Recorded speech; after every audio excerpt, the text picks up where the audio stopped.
Bismillahirrahmanirrahim. Assalamualaikum warahmatullahi wabarakatuh. Alhamdulillah rabbil alamin. Assalatu wassalamu ala asrafil anbiya wal mursalin sayyidina Muhammadin wa ala alihi wa sahbihi ajmain, amma ba'd. Baik teman-teman, kami dari kelompok 13 ingin menjawab pertanyaan-pertanyaan dari teman-teman sekalian yang terkait perubahan dan pengembangan organisasi. Dengan waktu singkat, teman-teman, kami menuju penjelasannya. Baik, untuk pertanyaan pertama yaitu dari saudari Nuraini dengan NIM 901 001 21028, di mana pertanyaannya yaitu apa dampak perubahan suatu organisasi bagi perusahaan. Nah, dampak yang timbul dari perubahan organisasi bagi perusahaan yaitu yang pertama dampak positif. Dampak positif dari adanya perubahan organisasi pada perusahaan semuanya tergantung dari perubahan itu sendiri. Apabila perubahan yang diterapkan ataupun dikukuhkan adalah perubahan yang positif, berarti dampak yang akan timbul juga pasti akan positif. Misalnya makin bajunya sebuah perusahaan, makin terkenalnya perusahaan itu, meningkatnya daya tarik investor untuk perusahaan, akan adanya pengalaman baru yang menjadi dasar utama untuk membuka perusahaan yang lebih besar. Nah, perlu diingat bahwa tidak semua perubahan yang terjadi akan menimbulkan kondisi yang lebih baik, sehingga akan diupayakan agar perubahan tersebut diarahkan ke arah yang lebih baik dibandingkan kondisi yang sebelumnya. Nah, adapun dampak negatifnya, seperti pada dampak positif tadi, jika perubahan yang diterapkan atau dikukuhkan itu adalah perubahan yang negatif, maka dampak yang akan timbul juga pasti negatif, seperti menurunnya daya tarik perusahaan itu, besarnya peluang terjadi kebangkrutan kepada perusahaan, adanya trauma pada perubahan yang akan diambil ke depannya, dan kurangnya peningkatan daya saing perusahaan. Bismillahirrahmanirrahim. Assalamualaikum warahmatullahi wabarakatuh.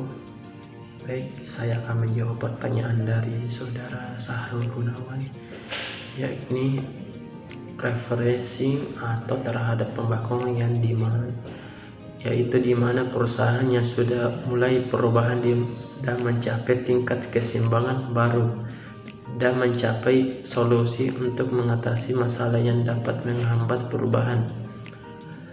Tahapan ini lebih kepada bangunan stabilitas begitu perubahan telah sepenuhnya ditekatkan dan tertanam dalam individu organisasi.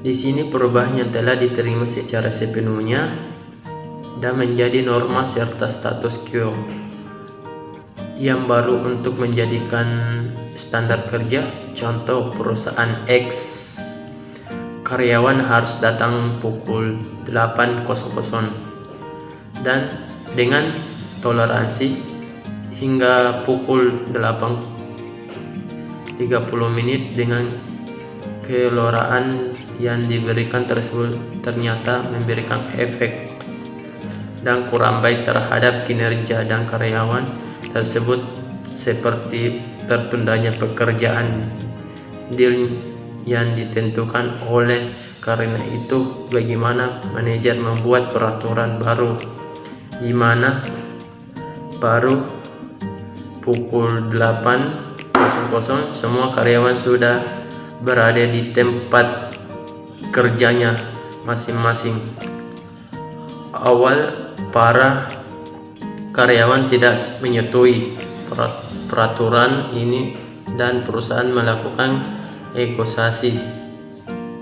Namun sebaik karyawan memilih untuk melaksanakan peraturan tersebut hingga akhirnya kebiasaan karyawan mulai berubah, di mana mereka meliputi deal tugas dari pekerjaan mereka dan kinerja dari organisasi tersebut menjadi lebih baik. Itulah jawaban dari saudara Sahrul Gunawan. Terima kasih.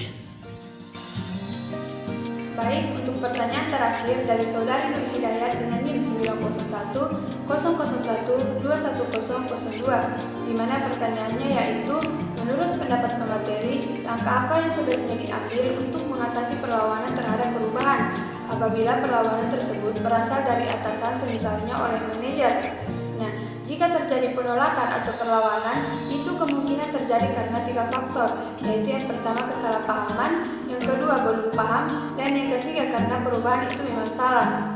Jika menurut kita dan beberapa orang beranggapan bahwa perubahan yang kita bawa adalah berdampak baik atau memiliki faedah yang lebih daripada mudaratnya atau dampak buruknya, maka sebaiknya kita beritahukan pendapat kita itu kepada manajer atau atasan tentang perubahan tersebut. Karena kemungkinan besar jika perubahan yang kita ingin ajukan sudah banyak yang menganggap bahwa manfaatnya lebih banyak daripada mudaratnya, berarti atasan kita itu salah paham atau kurang paham.